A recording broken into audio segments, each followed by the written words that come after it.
joining me now is Christian Fauria and Mike Reiss, my two guys, I should say. All right, let's start with the biggest question on the table. They've been talking about it for weeks, and now it has finally arrived, right? Yeah, and that would Drake Maye. Yep. Do you play him this week? I guess I'm going first. Go ahead. I'll start. Yeah. If you asked me it this time last week, I would have said it's too early. Yep. I think the question now, the timing is closer to right. I think we're in the target zone, Steve. If it's this week. Well, I'm going to tell you why. Closer to right? Yeah, closer to right, Steve, because I felt like the first 4 weeks of the season, they weren't losing because of Jacoby Brissett. They were losing because of bad offensive line play, receivers not getting open. They're still not losing because of Jacoby Brissett. I felt like I wouldn't pin it on Jacoby, Steve, but I felt like for the first time, I felt like there were more plays to be made at quarterback in this game, Christian, that I felt like maybe if there was a different player in there, the result could have been different. Yeah, I don't know, maybe. I think he does a really good job escaping. Half the time he has no time whatsoever. Right. So sometimes I don't blame him for it. Yeah. The best quarterback on the planet wouldn't be able to throw sometimes. But here's what I would say. If they are holding on and protecting Drake Maye because they're nervous about the offensive line, they don't want him to get mentally wrecked, they're worried about his well-being, I would say that's stop. Eventually, the guy's got to grow up, and he's a first-round pick, and it's time to figure out what he's made of. Because the offensive line isn't getting any better. The play calling isn't necessarily getting any better. The offensive line is absolutely not getting any better. Can I say something? What about everybody else's well-being? No, my point is you're protecting him because here's what it is.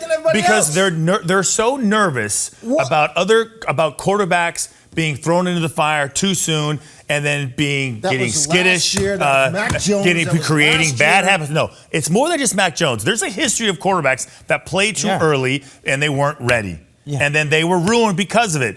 And we look at Sam Darnold, the way he's playing. Everybody's looking at Sam Darnold different now based on new coaching staff, new set of circumstances, new offense. So what you're saying, anymore. Christian, what you're saying is you want to have the infrastructure around him before you put him in. Is that what you're saying? It would be nice, but do they have that? No. So you're not playing him? No, I am. At this point in time, I'm looking at him going, listen. You're right. No, I said this. It's time to grow up. Yeah. It's time to be a man. It ain't perfect. It's never going to be perfect. And I would like to see, okay, listen, it's going to take some mental toughness, some mental fortitude. Well, that's what you want in a quarterback anyway. So we're going to find out. I think it's time to put him in. And I know the players will look at it as a sign that the season's over and you're giving up on the season. I don't think that's it at all, Christian. Absolutely. I think the reason you put him in is because you think he can elevate the offense that's averaging 12.3 points a game. And I feel bad pinning it on Jacoby Brissett because I think he kept them afloat the first couple weeks of the season when things around him were terrible. How much things around him are getting better and it's leveling, and now maybe the time. What is the difference? Like Drake Maye is your quarterback. What other plays are you running? Honestly, what type of offense are you running now? More plays down the field. Okay, how? And maybe the quarterback's running more. How? Okay, who's blocking? Is 10 people blocking and one guy's running around? Who blocked on the last drive when they had to go down the field? Different set of circumstances. 2-minute drill. They're playing back. It's different. They went down the field. My issue is that you're not going to get too much of a variation of plays because I think, one, Van Pelt is a little... is struggling based on his what he needs to do, what he thinks he can do, and I think they're so massively limited based on their predictability and their offensive line. And that's my guy, Christian. That's us fair on the play calling. We're going to get into that, right, Steve, in the next segment. Yeah. I think he can make more throws. I think that to me is what I don't know what they'll run differently. I think there's throws to be made, plays to be made, Christian, and I think the idea is he's got the tools. That's why he was a number 3 pick. That's why you should start him, right? And let's see if you should start him. I'm saying yes. Okay. You're going to put me on the spot and you won't answer yourself. I think the time we've reached the time where we're within a week or two. I think I'm reaching the time where I'm losing control of the show. But anyway, I'm kidding. Emmy. Hey, this team needs a spark.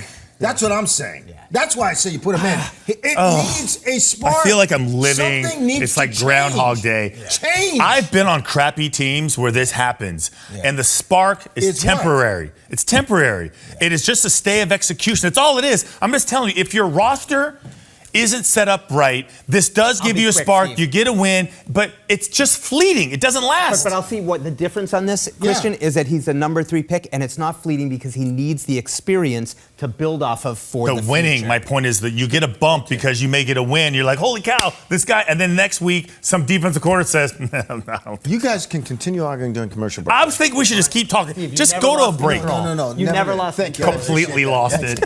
He was never in control.